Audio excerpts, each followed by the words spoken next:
अध्यापक दिवस हम भारत के द्वितीय राष्ट्रपति डॉक्टर सर्वपल्ली राधाकृष्णन की स्मृति में मनाते हैं।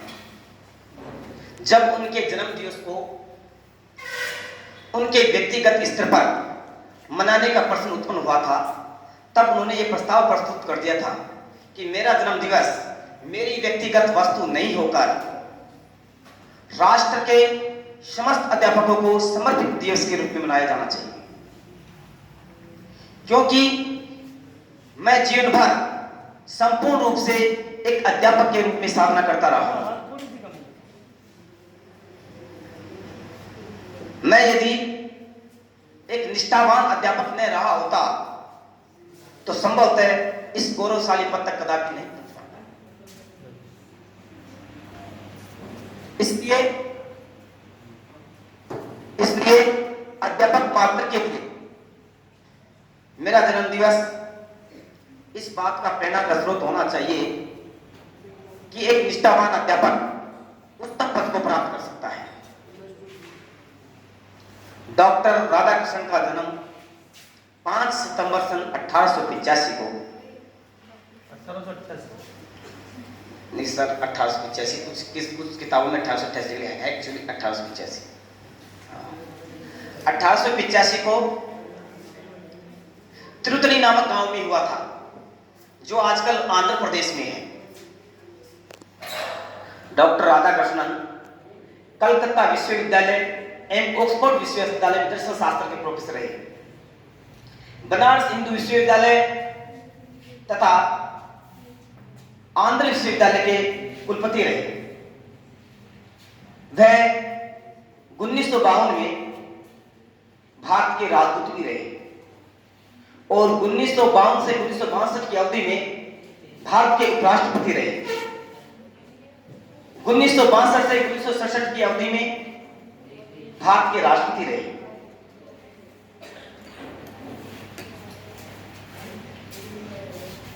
उन्होंने अनेक प्रकार के अंतर्राष्ट्रीय एवं राष्ट्रीय शिष्टमंडलों का नेतृत्व किया।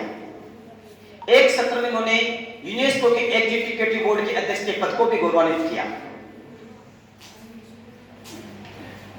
डॉक्टर राधाकृष्णन भारतीय दर्शन के उद्भट विद्वान थे। भारतीय दर्शन को पाश्चात्य जगत में उसी की भाषा में हृदयगम कराना उनकी विशेषता थी।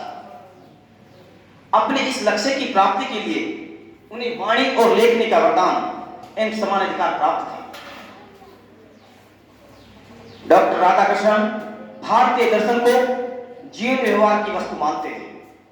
उनकी मान्यता थी जीवन का उद्देश्य उनके दर्शन का उद्देश्य जीवन की व्याख्या नहीं बल्कि जीवन को बदलना है। According to doctor Radhakrishnan philosophy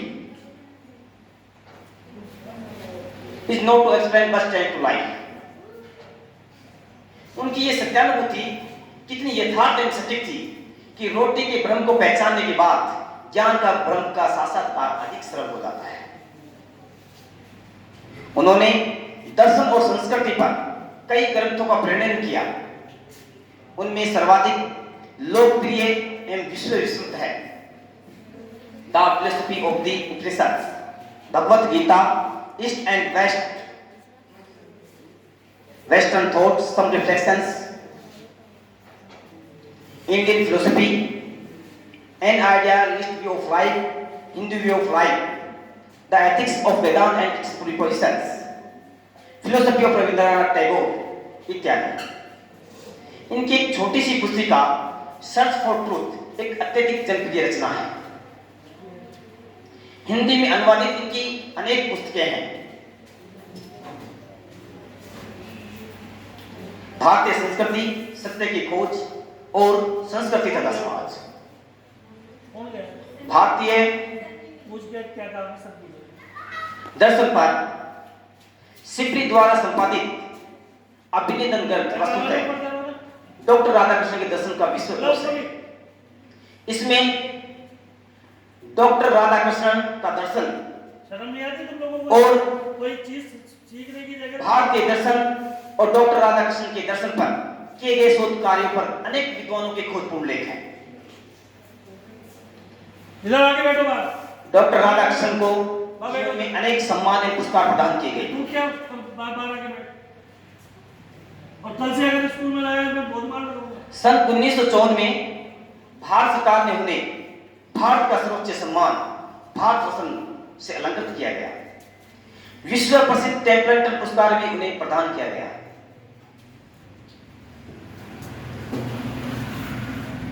भारतीय दर्शन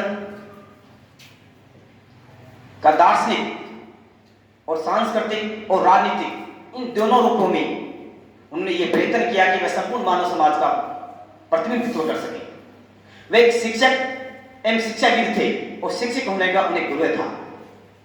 भारतीय दर्शन का ये उत्तर विद्वान एवं ओजस्वी व्याख्यातापूर्ण आयु एवं पूर्ण यशस्वी जीवन का लाभ प्राप्त करने के उपरांत सन 16 अप्रैल सन 1975 को ब्रह्मलीन हो गया और संपूर्ण मानव समाज निर्धन हो गया। वर्तमान के परिदृश्य में हम यदि बात करते हैं, आज के दिन अध्यापक दिवस प्रत्येक विद्यालय में और अधिकांश समाज सेवी संस्थाओं में मनाया जाता है। विद्यालय के छात्र व्यक्तिगत एवं सामूहिक रूप से अपने गुरुजनों के प्रति सादर वस्तुएं भेंट करते हैं और आनंद का अनुभव लेते हैं। और सार्वजनिक संस्थाएं किसी वरिष्ठ अध्यापक को आमंत्रित करती है, उसकी प्रशंसा करते हुए सुंदर सुंदर बातें कही जाती है और कुछ उपहार भेंट किए जाते हैं। ये परंपरा अपने स्थान पर ठीक है। कम से कम अध्यापकों को वर्ष में एक दिन अपने प्रति अच्छी अच्छी बातें सुनने को मिल जाती है। परंतु विचार या प्रश्न यह है कि क्या हमारे अध्यापक क्या आज वास्तव में सम्मानित हैं? नहीं। वे आर्थिक कठिनाइयों में जीवन यापन करते हुए अपने कर्तव्य का पालन करते हैं। वे उपेक्षा और कुंठा का जीवन जीते हैं। यहां तक कि सार्वजनिक उत्सव में किसी भी वरिष्ठ अध्यापक को आमंत्रित नहीं किया जाता है। अध्यापक समाज का और राष्ट्र का निर्माता भले ही हो, लेकिन फिर भी वह अपने बच्चों का निर्माण करने में असमर्थ रहता है। लोग टीचर के साथ फटीचर शब्द तौर पर उसकी हंसी उड़ाते हैं। सड़कों पर आकर आंदोलन करके अध्यापकों ने अपनी आर्थिक स्थिति में कुछ सुधार अवश्य कर लिया है, परंतु तुलनात्मक दृष्टिकोण से वह अपेक्षित सुविधाओं में अभी भी वंचित है। हम यदि सचमुच में यह चाहते हैं कि हमारे अध्यापक गौरवान्वित महसूस करें और सुविधापूर्वक जीवन व्यतीत करते हुए मानव समाज के कार्यों को पूर्ण मनोयोग के साथ करें, तो हमें समस्त साधनों एवं प्रयत्नों द्वारा उनको आर्थिक दृष्टि से निश्चित करना होगा। अन्यथा आज अध्यापक के प्रति सम्मान केवल प्रतीक स्वरूप है। हम यदि इस प्रक्रिया को स्थायी स्वरूप प्रदान कर सके तो डॉक्टर राधाकृष्णन के प्रति हमारी सच्ची श्रद्धांजलि होगी। और आज आप देख रहे होंगे कि पाश्चात्य संस्कृति और चारित्रिक गुणों की बात करते हैं, चाहे महिलाओं के प्रति हो चाहे पुरुष के प्रति हो, तो चारित्रिक बल की यदि बात सामने आती है तो लोग दूर भगने लग जाते हैं। चारित्रिक सत्यानुमति यथार्थ सटीक जो गुण है वो हमें विकसित नहीं हो रहे हैं आज की शिक्षा के माध्यम से। आप देख रहे हैं परिवारों का विघटन हो रहा है, सांस्कृतिक प्रदूषण हो रहा है और साथ में सारा वातावरण दूषित हो चुका है। तो हम लोगों का कर्तव्य बनता है कि जिन गुणों को हम संचालित करें वो समाज कल्याण में विकसित हो। और जैसा कि सर ने बताया, बहुत अच्छी अच्छी बातें बताई कि इन्होंने विद्यालय खोला तो उस दिशा में ये विद्यालय किस स्थिति में था। फिर भी शिक्षक आपको अच्छी शिक्षा प्रदान करता है, आपके मानवीय गुणों का परिवर्तन करता है और साथ में आपको अच्छी अभिलाषा के साथ उच्चारित होने के लिए मंजिल देता है। और एक शिक्षक को पता होता है कि आपके आंधी तूफान की उम्र और उलझनों का सुलगता दौर और खुद के वजूद का इतिहास और जब विद्रोह के सब जिंदगी के नक्शे को उभरने लगते हैं तब आपको एहसास होने लगता है कि जिंदगी का मूल उद्देश्य क्या है। और उस स्थिति में आप लोग को से प्रश्न उत्पन्न होंगे कि दहलीज के जवाने पर उलझते हैं कुछ सवाल, कोशिशें होती नाकाम पर मिलते नहीं कोई जवाब। जब हम जवाबों को ढूंढने के लिए लालायित होते हैं और अपने आप से मन से बार बार प्रश्न करते हैं तो मन बार बार उन सवालों में उलझने लगता है और प्रश्न प्राप्त नहीं हो पाता है। जब जुबान के बातें कुछ भी किसी से कर हो जाए, करना हो तो करना है, करते कुछ सवाल। जब हम ठोकरे खाते हैं जीवन के अंदर, तो हमें आगे बढ़ने को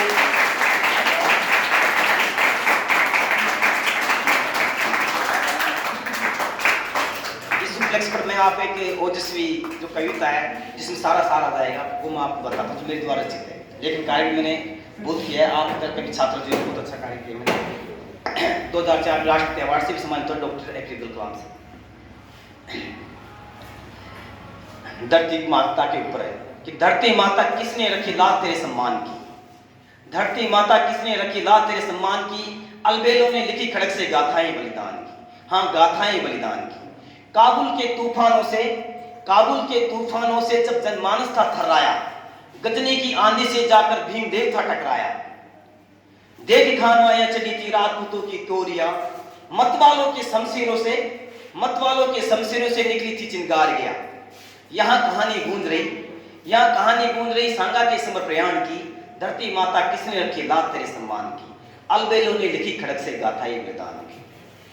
देखो इस चित्तौड़ दुर्ग का हर पत्थर गौरव वाला, देखो इस चित्तौड़ दुर्ग का हर पत्थर गौरव वाला, यहाँ चढ़ाई कुलदेवी पर सशक्त मुंडों की माला। हर महादेव के नारों से अवनी अंबर गूंजा था। यहाँ कहानी गूंज रही कण कण में गौरव गान की, धरती माता किसने रखी लाज तेरे सम्मान की, अलबेलों ने लिखी खड़क से गाथाएं बलिदान की। यह सीकरी, यह पानीपत, यही वही हल्दी घाटी, वीर बांकुरों की सोंड से तृप्त हुई जिसकी माटी।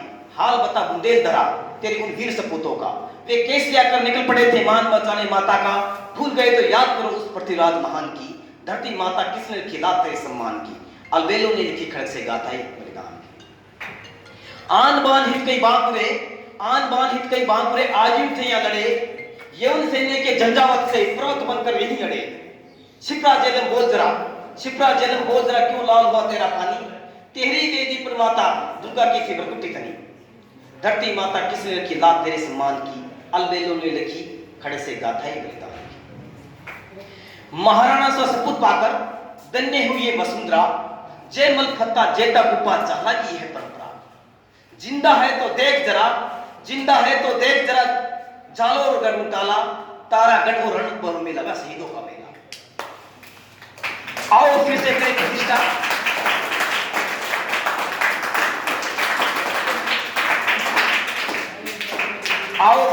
प्रतिष्ठा, उस पावन प्रस्थान की, धरती माता किसने लिखी लाज तेरे सम्मान की।